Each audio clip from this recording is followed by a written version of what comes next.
Salam, hər vaxtınız xeyir. Bu dərsdə yenə qrafik oxumanın 3-cü bölümünü çəkmək istəyirəm. Mən ardıcıl olaraq hər hansısa bir məsələ ilə bağlı, yəni planlayıb danışa bilmirəm, çünki bir çox şeylər var, hamısı haqqında məlumat vermişəm, amma yenə də bəzi şeylər var ki, bu konkret danışılacaq bir şey deyil. Bunu sadəcə qrafikdə oxumaq lazımdır, görmək lazımdır. Bu cür videolarını çəkməyimin səbəbi odur ki, yəni qrafikdə mən gördüyümü sizə göstərə-göstərə izah eləmək istəyirəm. Yəni bu şəraitdə, bu vəziyyətdə şamlar bunu eləyəndən sonra bu hərəkət eləyir.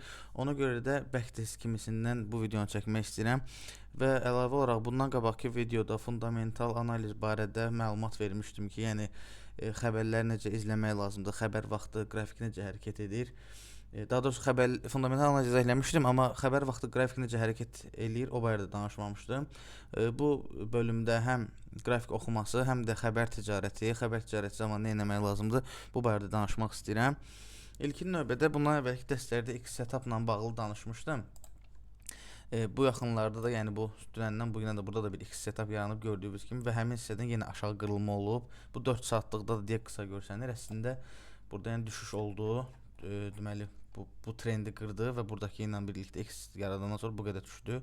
Düşüşdəki demək olar 0.5-dən 67-yə kimi düşüb, yəni bir $50 düşüş var, yaxşıdır. Deməli 65, $50 olmasa da nə qədərdir? 30, 35, 35-40 dollarlıq, hə.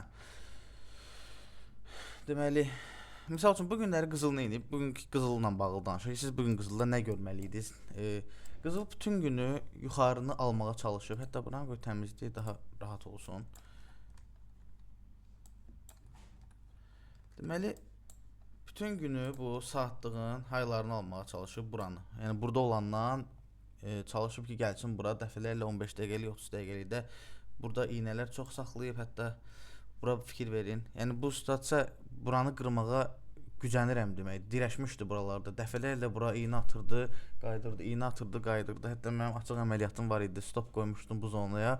Heç məni stop eləmədən düşdü aşağılara kimi. Düzü tez bağladım. Yəni burada dəstəyi var idi. 15 dəqiqəliyin dəstəyi bu zonlarda bağladım. Ondan da aşağı düşdü, amma bu yəni buranı almağa gəlmişdi. Buranı almaq nə deməkdir? Siz burada baxanda boşluq görmürsünüz, amma bunu 1 saatlığa çevirin baxın. Məsələn 1 saatlıqda burada böyük bir boşluq var. Burada blok var. Burada 1 saatlıq FVG var. Gəlib bu iynə buraları əslində doldurub ondan sonra qalxmağa çalışdı. Çalışır, yəni ki, qalxdı da. Yəni 5 dəqiqəlikdə baxsaq gəldi, deməli 86-dan 97-yə kimi qalxdı. Bir $10 qalxış olub. Qalxdı, yenə buranı almağa çalışır hal-hazırda. Gücü çatmadı, düşdü. Bayaqları da mən buralardan bayaq açmışdım. Qalxdı, prosta bura təpə olduğuna görə artıq təpədə əməliyyatımı saxlayıb bunu qıracağını gözləmədim. Çünki riskli zonadır. Yəni qrafika baxanda nələri görməlisiniz, bu haqqda danışmaq istəyirəm ki, əgər bu zona güclü dəstək, daha doğrusu direnç bölgəsidirsə, deməli burada dirəşibsə qiymət. Yəni bu zonada da oynayacaq. Fikir verin, mən bura deməli alarmlar qoymuşam ki, bura qırılsa və bura qırılsa. Qiymət bugün bütün günü bu zonada oynayıb. Əslində bir növ yaxşıdır bu, scalp eləmək üçün. Aşağıdan açırsınız, yuxarıda bağlayırsınız. Yuxarıdan siz açırsınız, aşağıda bağlayırsınız. Aşağıdan bayırsınız, yuxarıda bağlayırsınız. Bugün çox əlverişli gün olub scalp eləmək üçün. Amma birdən-birə partlaya da bilərdi. Yəni bu dediyim keçən dərslərdə də dediyim kimi, bu cür rangelər adətən partlayır bir istiqamətdə. Yəni ya yuxarı, ya aşağı. Yəni burada ancaq stop qoyaraq scalp eləmək olardı. Bundan əlavə deməli çox iynəliyib bugün. Qızıl bayaqdan gördüyünüz kimi. Mən amma düşünürəm ki, bu aşağını tam doldurmuyor. Bəlkə aşağı da gələ bilər. Amma yuxarıda çox dirənib. Bu dirənməyi hardan görürsünüz? Bütün timelarda baxın. 15 dəqiqəlikdə bir dənə bura baxın. Qrafikdə yəni retk olur bu cür vəziyyət. Buranı o dəqiqə bu zonanı özünüz üçün dəstək zonası kimi seçin, buralar. Qiymət həmişə buradan reaksiya alıb. Deməli bura qırıla bilməyən zonadır.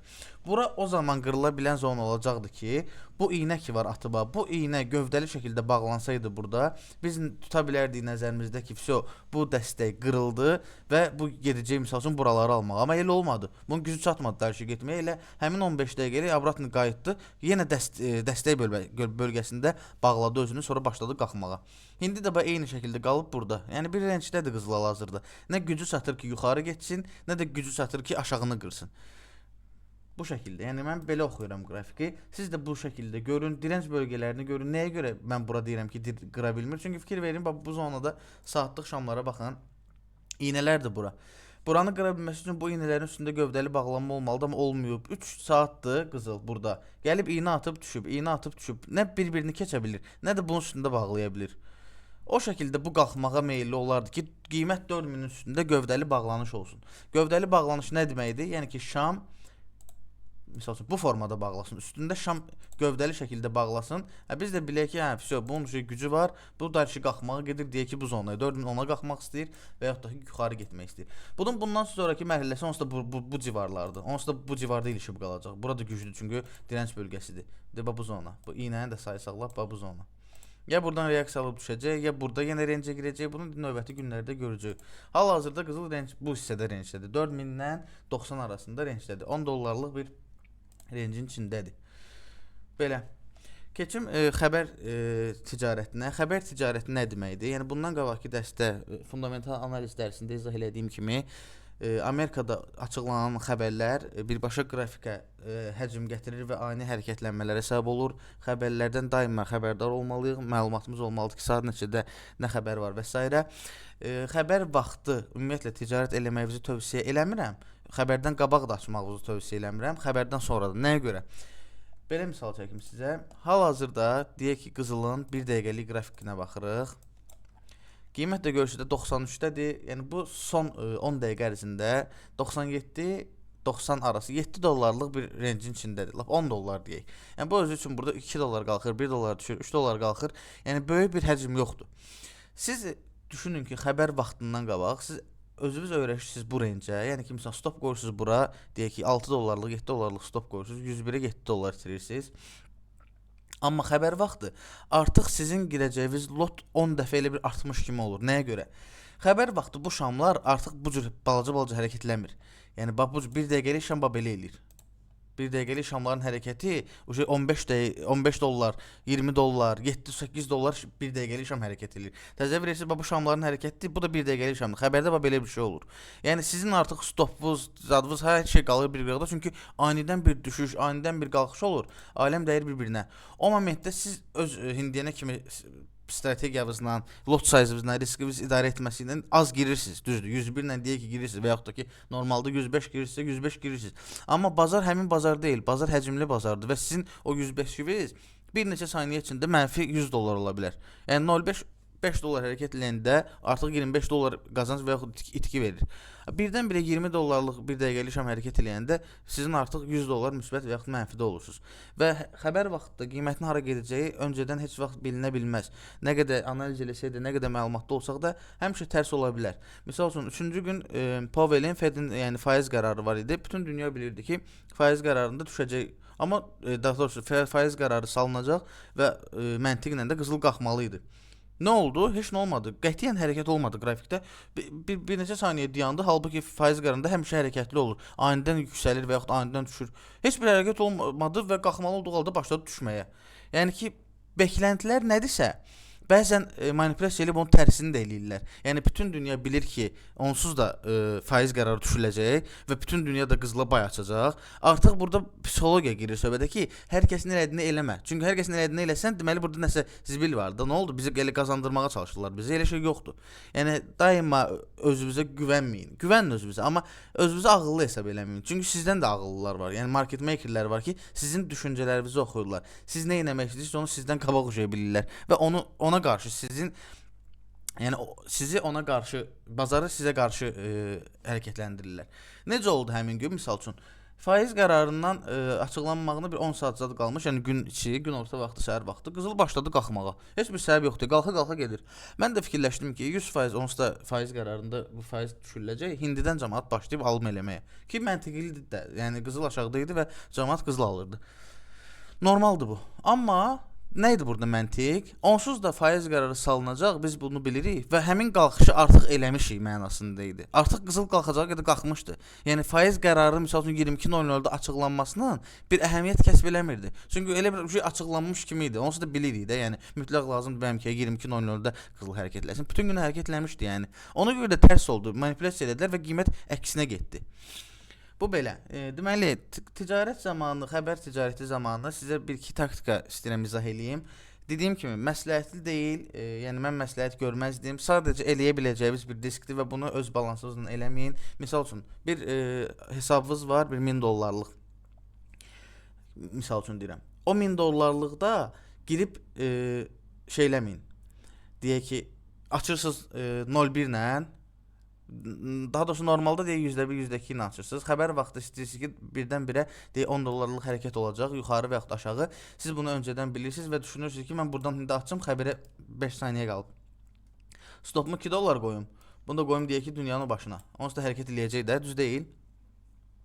Bu deməli siz deməli qiyməti açırsınız, buradan stopunuzu qoyursunuz. Bu sizi stop eləyir bu formada. Yəni düşündüyünüz kimi olmur. Və sizin balansınız axı öz hesabınızda əlavə yerə qoymamısınız. Sizin stopunuz nəzərdə tutduğunuz 01-ni açmısınız deyək ki, 93-dən 91-ə 2 dollardır. 20 dollarlıq stop qoymusunuz. Amma bazarda ani həcm olur xəbər vaxtı və sizin bu stopunuzu bazar görmür. Necə görmür? Gecikdirir. Buna deyirlər slippage. Slippage nədir? Xəbər vaxtı və yaxud da ki, bazarda olan güclü deməli həcm vaxtı qiyməti görməməyi, gecikdirməyi. Yəni bütün brokerlərdə var. Elə bir broker yoxdur ki, orada olmasın. Bu slippage xəbərin həcminə, gücünə görə dəyişir. Misal üçün tam olaraq necə olur izah edeyim. Siz bura 20 dollarlıq stop qoymusunuz. Bu birdən-birə risk belə bir hərəkət eləyir. Anidən belə bir düşüş eləyir. Sizin stopunuz burada dayanmalı idi, hə? Bu o qədər ani hərəkət eləyir ki, sizin buradakı stopunuzu gəlir görür buralarda. Get çatır ona. Yəni sizin stopunuz əslində 20 yox, misal üçün olur 78-ə kimi. Buradan 93-dən 78-ə kimi bir stop kimi görür. Halbuki 20-də bağlamalıydı, bağlamır. Onun üstünə bir deməli nə qədər gəlib? 12 dollar gəlib. Hə, 12 dollar. 12 dollar da gəlib üstünə. 20 dollarlıq stopunuz olub sizin 240 dollar təsəvvür edin. Hətta 240 dollardan da çox. Yəni xəbər vaxtı ticarət eləmək istəyirsinizsə, risk almaq istəyirsinizsə, öz balansınızla qətiyyən girmirsiniz. Əlavə bir dənə hesab açın. Hansı brokerdə işləyirsinizsə, pulunuzu atın ora. Misal üçün nə qədər risk eləmək istəyirsiniz? 50 dollar risk eləmək istəyirsiniz. 50 dollar atın ora. Lap istəyirsiniz stop qoymayın. Çünki itirə biləcəyiniz məbləğ maksimum 50 dollardır. Orada o şey siz bura 20 dollar stop qoysanız, birdən slippage olsa gəlib burada 250-də bağlamaq yerinə, sizin onsuz da balansınız çatmayacaq 250-də bağlamağa. Avtomatik sizi sıfırlayacaq. Vəsə. Amma öz balansınız olsa 1000 dollardan təsəvvür edin ki, 300 dollar, 250 dollar itir. Çünki slippage-ə görə. Və yaxud da ki, əksini deyim. Qalxanda necə olur? Deyək ki, tıpı qoymusunuz bura, amma bu uçur gedir qiymət yuxarı, buradan da yuxarı. Sizin tıpınızı burada görmür, burada görür. Çünki slippage olduğuna görə burada bağlayır. Bir yandan bizə bəzən xeyri də olur. Amma əsas lazımdır ki, bizə ziyanı olmasın. Biz həmişə ziyanın qarşısını almağa çalışırıq. Ziyanın da qarşısı necə alınır? Ümumiyyətlə, riskli əməliyyatlar etməyərək, xəbər ticarəti etməyərək, amma əminsinizsə və yaxud da ki, risk eləmək istəyirsinizsə, bu formada eləyə bilərsiniz. Əlavə bir hesab açın, həmin əlavə hesabda itirə biləcəyiniz məbləği qoyun və stopunuzu qoyun, böyük tıpı qoyun. Orada artıq lotunuzu da böyük eləyə bilərsiniz. Bir lot girin, misal üçün 2 dollar qoyun, heç 2 dollar da qoymayın. Çünki onsuz da qiymətin düşməyəcəyini düşünürsünüzsə, xəbərdən 3 saniyə qabaq bir lot açırsan, qiymət riski uçur yuxarı. 10 dollar qalxsa 1000 dollar qazanırsan, itirsən də uzaqbaşı balansında nə qədərdir? 50 dollar ayırmısan da 50 dollar itirəcəksən. Yəni bu cür risklər eləmək olar. Və bununla yanaşı limit əmrləri necə olur? Deməli, xəbərdən qabaq limit atmaq söhbəti var. Ümumiyyətlə, əmrlər içində bildiyiniz kimi market əmrləri və limit əmrləri var. Market əmrləri odur ki, hal-hazırda qiymət hardadırsa, məsələn 3995-dən bay və yaxud sil açırsan. Limit əmri isə odur ki, limit qoyursan bu formada. Deyək ki, qiymət 3998-ə gələndə bay açım və yaxud da ki, sel açım. Qiymət bura gələndə sel açım. Artıq sən limiti bura atırsan, qiymət bu istiqamətə gələndən sonra açılır. Onu da nə formada eləyirsən? Mən səhv açdım selanı burada. Stopu deyək ki, qoyursan 4000-ə, bunu da qoyursan bura əvvəlcədən. Qiymət bura çatanda uca avtomatik açılır. Ya işin olanda və yaxud da ki, birdən qrafiki görməzsən, başın qarışıq olar. Limit əmrləri bu səbəbdən atılır ki, qiymət bura çatanda açılsın. Bay və yaxud sel. Və yaxud da ki, aşağıdan qoya bilərsiniz. Qiymət aşağıdan bay açılsın və yaxud sel açılsın. Bu limit əmridir. Bunu xəbərdən qabaq necə eləyirlər? Əgər düşünürsünüzsə ki, xəbər vaxtı qiymət anidən yuxarı gedəcək və yaxud aşağı gedəcək, hətta deyə bilmirsiniz. Mən bir-iki dəfə yoxlamışam, hətta bir-iki dəfə çox yoxlamışam. Deməli, hansı formada edilir bu? Limit əmrləri atılır. Bir, qiymətin altından bu formada. Bir, qiymətin üstündən bu formada. Xəbərə 5 saniyə, 10 saniyə qalmış sell limit və buy limitlər açılır. Deməli, hətta ona buy stop, sell stop deyirlər, limit demirlər. Limit yuxarıdan açılanda olur. Yəni yuxarıdan sell açmaq üçün sell limitdir, aşağıdan buy açmaq üçün buy limitdir. Amma aşağıdan sell açmaq istəyirsənsə, o olur sell stop. Yox, üzr istəyirəm, səhv etdim deyəsən. Aşağıdan buy'dır, yuxarıdan sell'dir. Amma aşağıdan sell açmaq istəyirsənsə olur sell stop, yuxarıdan buy açmaq istəyirsənsə olur buy stop. Bu belə. Xəbərdən qabaq bu formada deməli açırsınız. Yenə deyirəm, bu da risklidir. Bunu da məsləhət görmürəm. Çünki nə ola bilər? Anidən qiymət bu formada hərəkət edə bilər. Belə. Yəni hər iki əməliyyatı stop eləyir. Heç bir şəkildə qazancda olmursunuz. Hər ikisindən stopda olursunuz. Hətta o qədər ani hərəkət edir ki, bu sizin stoplar slippage ilə bağlanır. Yəni ki, 10 dollar stop qoymusunuz, amma sizi 100 dollarda bağlayır. 100 buradan, 100 buradan, misal üçün 200 dollar mənfi olursunuz. Halbuki sizin maksimum itirmək istədiyiniz məbləğ 20 dollar idi deyək ki.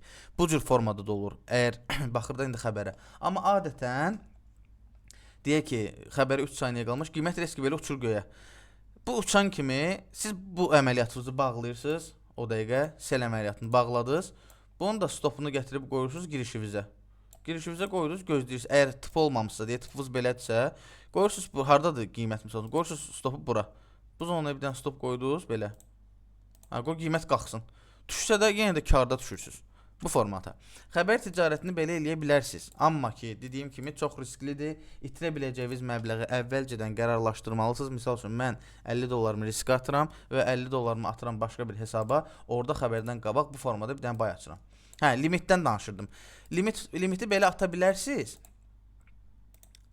Amma bunun slippage'ini izah edeyim sizə nədir? Bunu belə atmadınız, bura deyək ki. Bu qiymət gəlib, bu əmri ki, bayaq dediyim kimi, stopu ki görmür ha, mənfi, daha çox mənfi eləyir sizi. Həmçinin girişinizi də görməyə bilər. Girişinizi qoymusunuz deyək ki 91-ə, bu riski düşür aşağı, sizin girişinizi götürür 83-dən təsəvvür eləyin. Amma stopunuz hardadır? 93-də. Bu birdən qiymət gəlib, bu formada düşsə bura, amma əslində sizin girişiniz buradan deyil ha, girişiniz buralardandır. Götürüb sizin girişinizi buradan sayıb. Sonra riski buradan da qayıdır dala deyək ki, bura gedir. Sizi nə tıpı eləyir, nə qazancdasınız, nə bir şey. Amma ara yerdə stopunuz burada 10 dollar ikən, slippage'ə görə girişiniz 83-dəndir, bu 93-ə oldu 100 dollar. Aydındır? Slippage bu deməkdir. Slippage sizin girişlərinizi, stoplarınızı, take profitlərinizi gec görməsinə səbəb olan bir hərəkətdir ki, o da ani həcm vaxtlarında olur. Yəni bu ola bilər heç xəbər vaxtı olmasın. Anidən qiymət riski belə bir hərəkət eləsin. Sizin deyək ki, burada stopunuz var idi. Bu stopu burada görməyəcək, burada görəcək. Çünki bazar anidən hərəkət eləyib. Və buna deyirlər slippage.